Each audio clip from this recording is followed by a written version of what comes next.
right, so hi and welcome. I know you've had a busy holiday. In this version of the podcast, the things that we do to entertain ourselves while we're traveling. Do you have a sticker on your head? She's really shy. Yeah. That's a good idea. That's a really good idea. Also, what do you think of the things that I got our team? You know, the gifts. It says control a woman, remote control. Does it have a mute button? That's the first thing I was looking for. You're going to see more of those quirky moments. And then, Bob the meteorologist reminisces about his holiday moments in church. My son leans over, he goes, "Daddy, I need to tell you something." I said, "What?" He goes, "I'm not allowed to toot in church, right?" I was thinking that a lot of you might be watching this while you're traveling this week between holidays. What did you think about the story that we had about the way that Americans regard the TSA? Right now I'm in the Akron-Canton, Ohio airport, and it's not very crowded at all.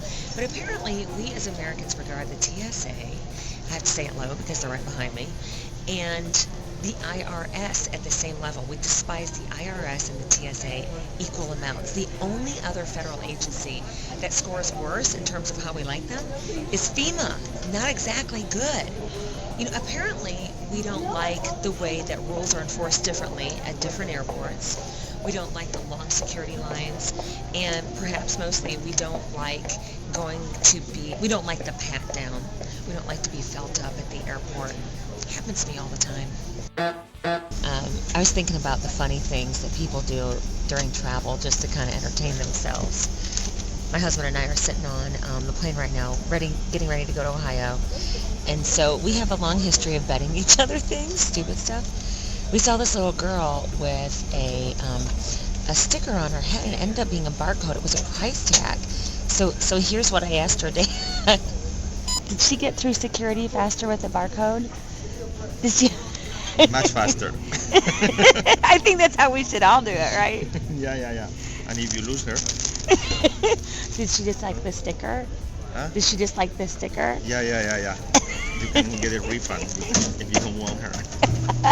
That's cute. Okay, so now Tim and I have this idea. I said, I will give you an extra Christmas present if you wear a barcode on your head during takeoff and part of this flight. So here he is. What men will do for sexual favors. You can't say that. You can't say that. I just did. He said that because he doesn't think I'll put this on the podcast. You're wrong, buddy. My husband's afraid that he looks bad on video, so... You can't say that. So I promised him that the producers would stretch the video. Okay, here's my husband before. And here he is, stretched video. See? Stretched video.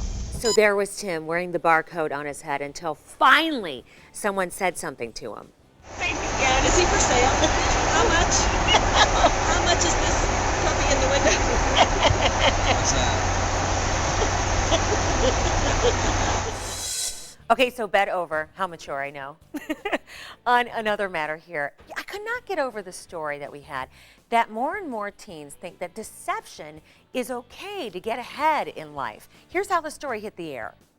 Many teens apparently think that lying and cheating, they're necessary to get ahead at work. 725 teens answered questions in an online survey by Junior Achievement Worldwide. 23% of them said that even violence toward another person on some level is acceptable. The number of teens willing to bend the rules more than doubled since the survey was conducted in 2003.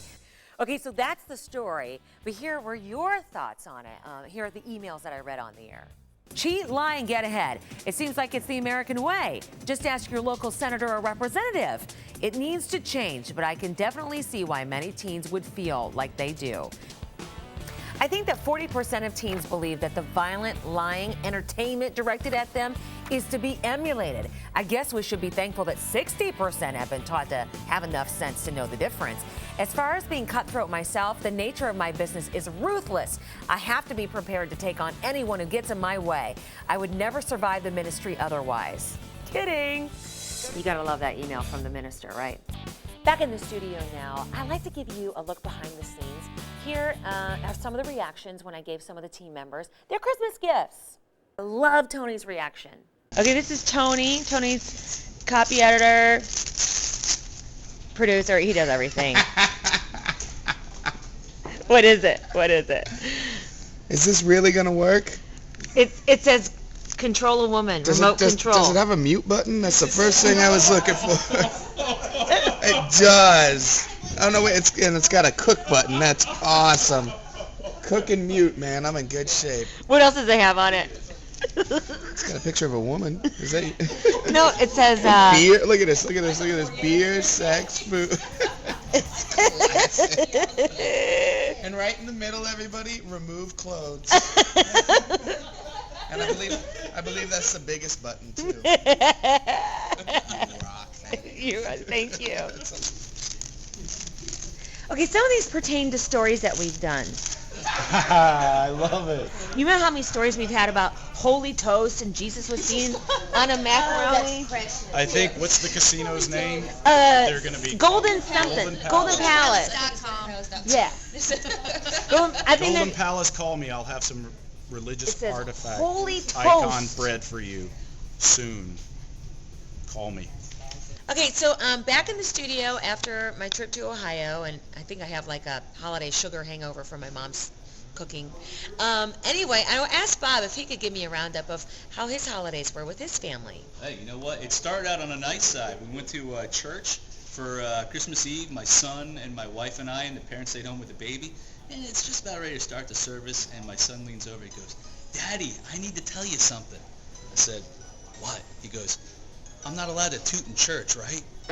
All the pews around us heard it, start laughing. And I was like, "Jack, you're not allowed to toot in church." Exactly right. That's how my thing started out, with a bang like that. And he held it, which was great. He waited until they got in the car to let it go. That was great.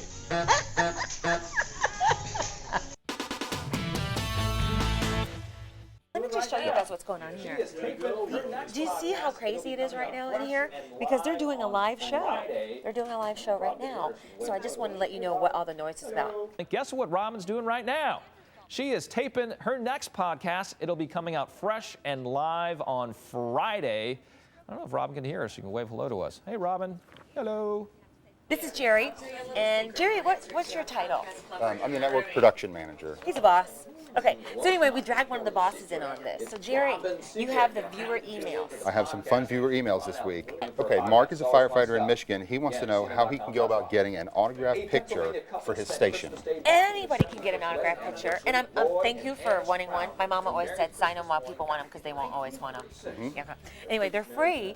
You just go to cnn.com/Robin. You hit the contact us button, and you send a little email just requesting it. It's as simple as that. We see them, and we fulfill them. We mail it out. Don't send us any money.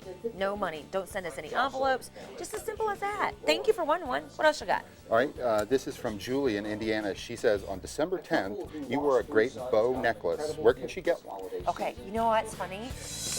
I don't know why, but people like this necklace a lot. In other words, I get a number of emails about it. I got it at Nordstrom. Okay, it's not real. I think people think it's real. It's rhinestone. What is that rare stone? Zirconium. Cubic zirconia. There you go. That's exactly what it is. But anyway, I'm glad you like it. I got it at Nordstrom. All right, let me go to this one. This is Robert in California. He says, Robin, love your show. Do you have any kids, or are you planning to? You know, we were going through these questions, and Jerry goes, ooh, do you want to go there? I don't care. I don't care. No, I don't have any kids. I have 2 German Shepherds and a husband, which don't count, I know. But we always say every year, we're like, oh, we have another year. We'll make a decision next year. And then that year comes and goes, and I go, oh, I have another year, right, to make a decision, right, Tim?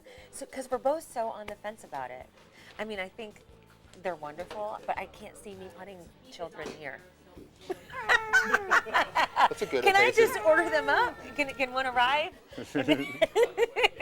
And someone else get up with them when I get up at 2 a.m. and go to bed at 6 p.m.? So anyway, we haven't made a decision yet. We're non-committal. We're open to the idea. Haven't done it. All right, I have one more. This is Laura in Kansas. This came on Christmas Eve. She says, hey, what the heck happened to Morning Express this morning? We woke up to news to me instead of Robin and Company.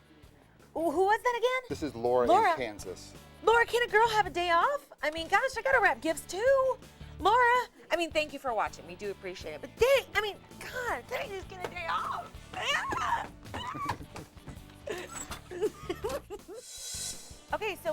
So that was this edition of the podcast. I hope you're enjoying these. They come out once a week, and they're usually fresh and new on Fridays, but they're good all week, okay? So I'll see you the next time. See you. Bye-bye.